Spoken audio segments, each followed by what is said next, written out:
مدارس اور یونیورسٹیاں اور کالج الگ نہیں تھے. پوری اسلام کی 1100 سال پہلی تاریخ میں ایک انسٹیٹیوشن ہوتا تھا, اس میں قرآن اور حدیث اور فقہ اور علوم عربیہ کی درسیہ کی بھی تعلیم, اور تصوف اور روحانیت کی کلام کی اسی میں سائنس, اسی میں طب, اسی میں میتھمیٹکس, اسی میں جیومیٹری, اسی میں ساری political science A to Z تمام اسپریچول سیکولر ایجوکیشن اکٹھی ہوتی تھی. نتیجہ اس دور میں یہ ہوتا تھا کہ جو عالم جو اسکالر پیدا ہوتے تھے اوپر پھر اسپیشلائزیشن آ جاتی تھی. سرٹن لیول تک سارے ایجوکیشن کمپلیٹ لے لیتے, پھر جس طرح ذوق ہوتا وہ اسپیشلائز کر جاتا, کوئی ابو علی سینا بن جاتا, کوئی رازی بن جاتا, کوئی فارابی بنتا, کوئی ابن الحسن بنتا. لہٰذا فرقہ واریت کا امکان نہیں رہتا تھا. علمی اختلافات کے باوجود فرقہ واریت کا اس لیے نہیں رہتا تھا کہ وہ ایک پورے کے پورے دین کو اسٹڈی کر لیتے تھے اور دین سوسائٹی میں انفورس ہوتا تھا. برطانوی سامراج نے بڑی سازشیں دو کی. ایک تو اس کو سیپریٹ کر کے 2 اینٹیٹیز میں ڈیوائیڈ کر دیا. اب مدارس میں صرف مولوی بننا شروع ہو گئے, اسکولوں میں مولویوں کی زبان میں باؤ بننے شروع ہو گئے. نتیجہ کیا ہوا کہ اب اسکول, کالج, یونیورسٹی کے پورے چینل میں دین کی تعلیم سوائے اس اسلامیات کے تھوڑی سی قاعدوں کے کورس کے جو آپ کو ہمارے پڑھائے جاتے ہیں, اس کے سوا دین کی کسی کو خبر نہیں. اور وہ ایک سطح سے آگے غسل, وضو, طہارت اور نماز, روزے, ارکان سے آگے دین اسکول, کالج, یونیورسٹی میں پڑھانا بھی نہیں چاہتے. بالکل اتنا ہی رہے, صرف غسل وضو کا ہی دین رہے. اور مدارس میں جب ساری ماڈرن سائنسز نکل گئی نصاب میں سے, تو وہاں صرف عبادت, نکاح, طلاق اور مسائل کے سوا اور عقائد کے سوا کوئی چیز پڑھانے کی نہ رہی. وہاں وہ فقہ پڑھتے ہیں تو اس میں عبادات, اطاعت, معاملات اور نکاح طلاق کے مسائل اور وراثت سے آگے اتنا زیادہ ڈیپتھ نہیں جاتی ان کی. عقائد جب پڑھتے ہیں تو اس میں الگ الگ. پھر مدارس سیپریٹ ہو گئے, مدارس وہاں اپنے پوائنٹ آف ویو سے.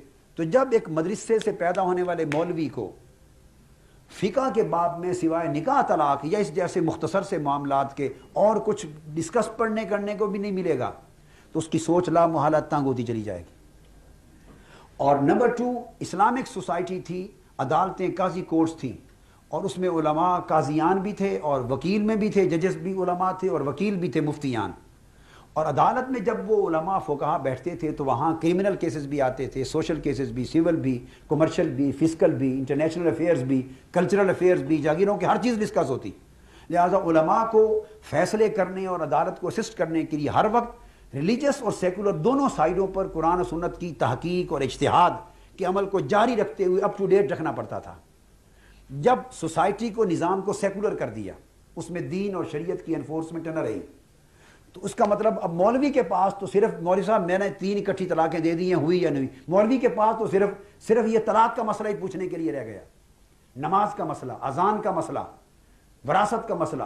اب جو مسائل پوچھنے کے لیے کوئی مولوی کے پاس جائے گا, اس مولوی نے انہی کتابوں کو اسٹڈی کرنا, اس سے آگے اس کا دین بند ہو گیا, اسٹڈی نہیں رہی, تحرک اور اس کا ایوولوشن رک گیا.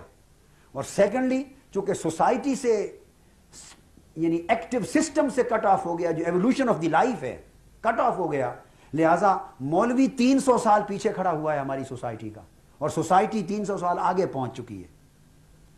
نتیجہ یہ ہے کہ اب جب وہ مولانا صاحب مدارس سے جب پیدا ہوتے ہیں, گلا تو گھونٹ دیا اہل مدرسہ نے تیرا, کہاں سے آئے صدا لا الہ الا اللہ. اب جب وہ بیک گراؤنڈ آئے گی ان کی, ہماری سوسائٹی میں پڑھے لکھے گھرانے کا کوئی شخص اپنے بچے کو دین کی تعلیم کے لیے نہیں بھیجتا. جو تیسرے درجے کے خاندان معاذ اللہ سمجھے جاتے ہیں, معاذ اللہ, غریب لوگ, وہ اپنے بچوں کو بھیجتے, اور وہ بھی غریب بھی اپنے بچوں سے اس کو بھیجتے ہیں جو بالکل کسی کام کا نہ ہو, دکان کھولنے کے قابل بھی جو نہ ہو, اس کو دین سمجھنے کے لیے مدرسے بھیجیں. آپ ذرا فیملی بیک گراؤنڈ بھی ملاحظہ فرما لیں. اس کا پھر جینیٹک انجینئرنگ بھی ایک فن ہے, آج سائنس میں ایک سبجیکٹ ہے, اس کے جینز میں کتنی قابلیت ہوگی, وہ جینیٹک انہیریٹنس جو پائی ہے وہ بھی دیکھ لیں. پھر مدرسے میں آیا, 10 سال مدرسے میں زکاتیں کھا کے وہ پلا, جمعرات کی روٹیاں کھا کے پلا, اور رسید بک لے کے چندے اور قربانی کی کھالیں جمع کرتا رہا. 10 سال اس ماحول میں آیا, کہاں سے تھا, پہنچا کہاں, تعلیم تربیت کس ماحول میں ہوئی, اور جب یہاں سے پڑھ کے نکلا تو سوسائٹی میں پھر آگے کوئی جگہ نہیں سوائے مسجد کی امامت کے. وہاں مسجد کی امامت میں جو کمیٹی محلے کی بنی ہوئی ہے, وہ مولوی صاحب اس کا ذاتی کمیٹی کا ملازم ہے, اور کمیٹی میں بھی جو آدمی زیادہ چندہ دینے والا چودھری صاحب ہے, وہ اس کا ذاتی ملازم ہے. اب اس مرضی سے ہٹ کے کہہ نہیں سکتا. تو اوورآل جو پوری کی پوری لائف ایک جس عالم نے آگے دینا تھا وہ تو یہ پسماندہ بن گئی.